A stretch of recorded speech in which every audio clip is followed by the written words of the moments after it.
Welcome, everybody.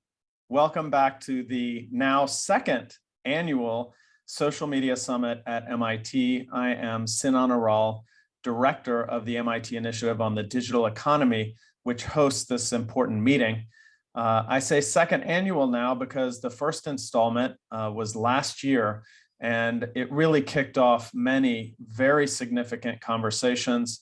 We had some of the world's experts in social media policy, technology, social media economics, talking about the social media crisis and the future of social media and what we can do about it.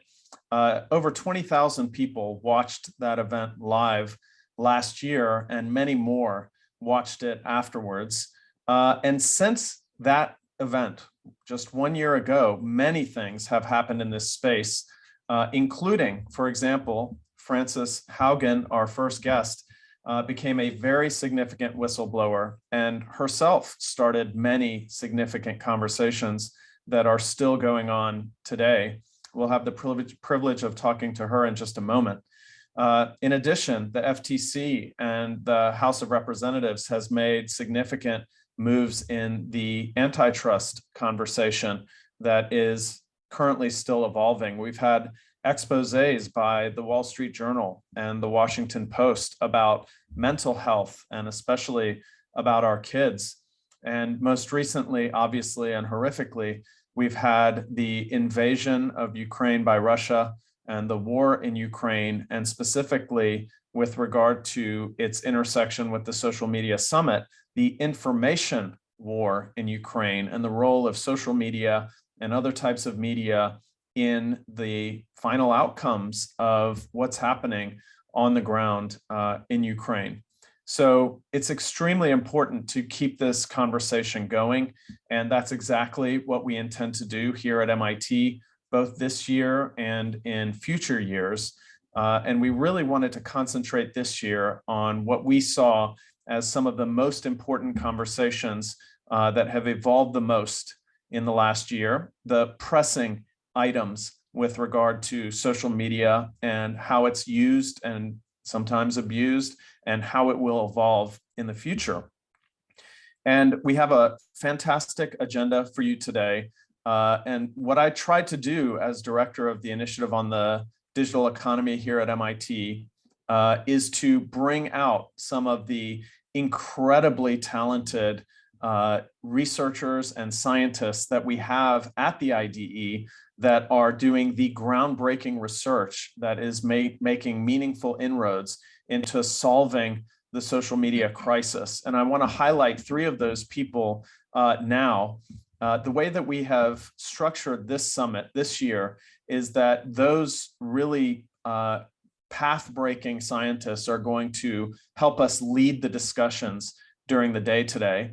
And I want to mention three of them now. The first is David Rand, who in my mind is the world's leader in research on misinformation and its solutions. He has been unbelievably prolific in the last year, publishing some of the most important papers that have to do with solutions to the misinformation crisis. And he is going to lead a panel about misinformation later on today. Dean Eccles, who is, in my mind, such an important figure in the conversation about social media, in particular because he's a statistician and a social scientist, econometrician, but he's also worked for Facebook. He understands how these platforms operate from the inside. He's testified before Congress about algorithmic transparency, and he is kindly going to lead a conversation for us today about algorithmic transparency, which I think is going to be really important. And finally, Renee Gosline, who is one of the world's leaders in AI ethics and responsible AI. She has been doing fantastic research here at the MIT IDE. She's fresh off of a very popular South by Southwest talk that just happened. And she's actually furiously writing a book in the background in between panels about this very subject. She's going to lead a conversation for us about responsible AI. And then we're going to have another panel, which I will lead, on the information war in Ukraine, with some fantastic panelists there as well, all kicked off by a conversation with Frances Haugen, which is going to start in just a few minutes. Before getting started, I just want to thank three specific people, and then I want to kick it over to Devin. And those three people, well, first of all, I'd like to thank the entire MIT IDE team, a fantastic group of people that makes so many amazing things happen here at MIT, really thought leading and really community building, intellectual advancement. They are responsible for a tremendous amount of events, but also convening and intellectual output, white papers, and so on, that really do move the needle in the world on the digital economy. And I just want to recognize three of those team members: David Verrill, who's the executive director of the IDE; Carrie Reynolds, who wears many hats at the IDE, but is essentially our glue.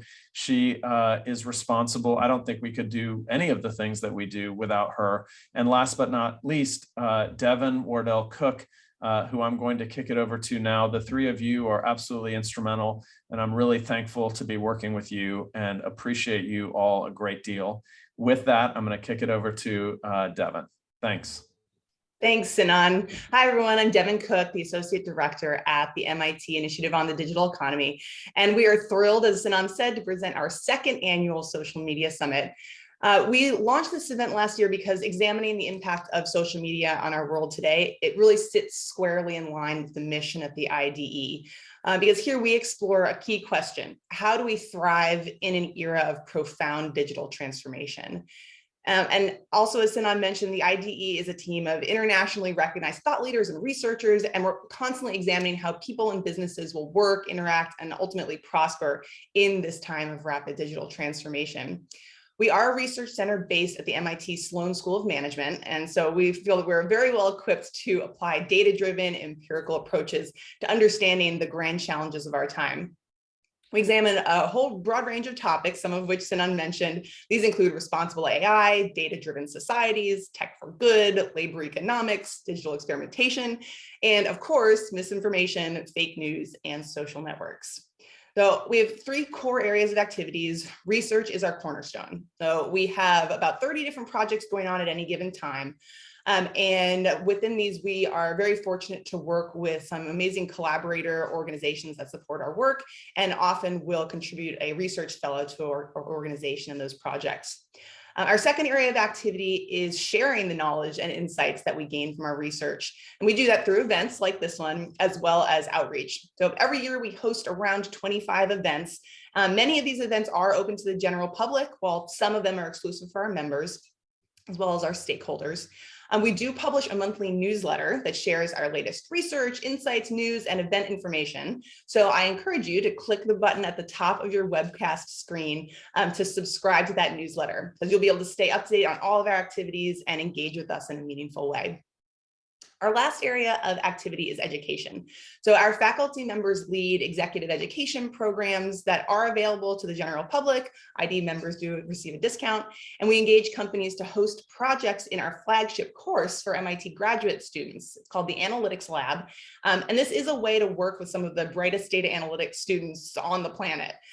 We love to have this opportunity to engage with the students, particularly because we're enabled to bring in organizations that pitch projects that students actually get to work on and generate actionable and practical insights for those organizations. It's a terrific way to become part of the MIT ecosystem. So please do reach out if you are potentially interested in engaging your organization with us in that way.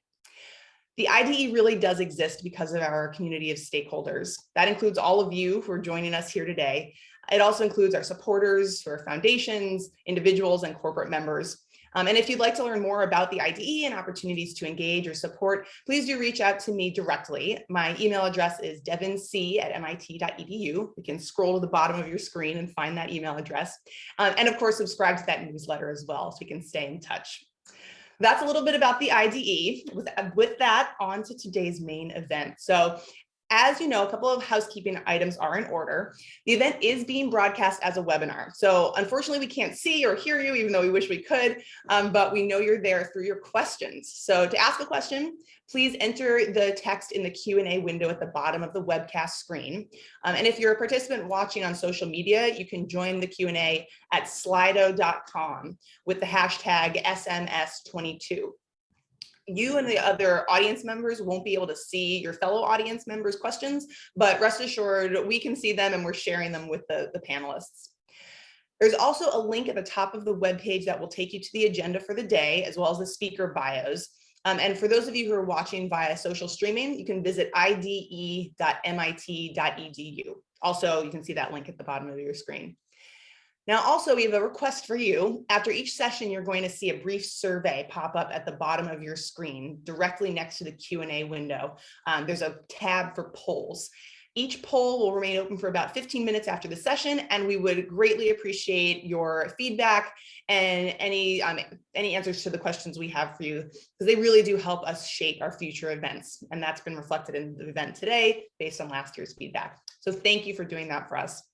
If you do miss any of today's sessions, you can watch them on demand at this same link that you're watching from right now, but we will also have recordings posted on YouTube in the coming weeks. That's on our YouTube channel for the MIT IDE.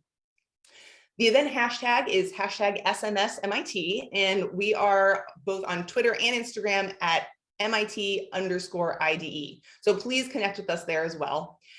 If you have any questions, you can scroll again to the bottom of your screen. Around technical assistance, you'll see there is an email address, webcast@mit.edu, if you run into any challenges with the streaming. And for any event or registration related questions, you can contact us at that sms-at-mit@mit.edu. You'll see it at the bottom of your screen.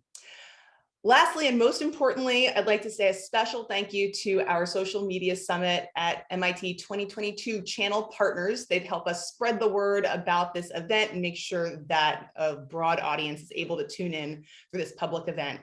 So thank you to Ogilvy, Media Hub, PopTech, WPP, and MIT Sloan. We couldn't have done this without you. And lastly, thank you to you, our audience, for joining for today's important discussion of one of the most critical issues facing society today. And with that, back to you, Sinan. Thanks, Devin. So I am honored and privileged to welcome our first guest today, who is Frances Haugen, also sometimes known as the Facebook whistleblower. And I just want to give a little introduction of Frances before bringing her on. I think she is famous today globally and is really spearheading a lot of extremely important conversations around the future of social media, primarily beginning with her whistleblower status. She revealed over 10,000 internal documents to the SEC and to the Wall Street Journal, and has been very publicly testifying, being interviewed, and describing what she has learned from the inside, and also what she has come to understand with her background and expertise. And that whistleblower status is something most people know about her and think about her when they hear her name. But I think it's extremely important to put her whistleblower status in context for our audience and in general. And I wish more people would do this when they interview her, because she is extremely qualified. And so what I want everyone to understand about Frances Haugen is that she is a data engineer. She is a data scientist. She has degrees in computer engineering. She has an MBA from Harvard Business School. She was a very successful product manager at Google, at Yelp, before Facebook, and obviously at Facebook. And the thing about that is that she is extremely qualified to talk about the things that she is talking about now. In addition, having watched her numerous, testimony, interviews, and so on, I find her extremely credible. So with that, I want to welcome the next panel, which is myself and Frances Haugen having a conversation about the future of social media.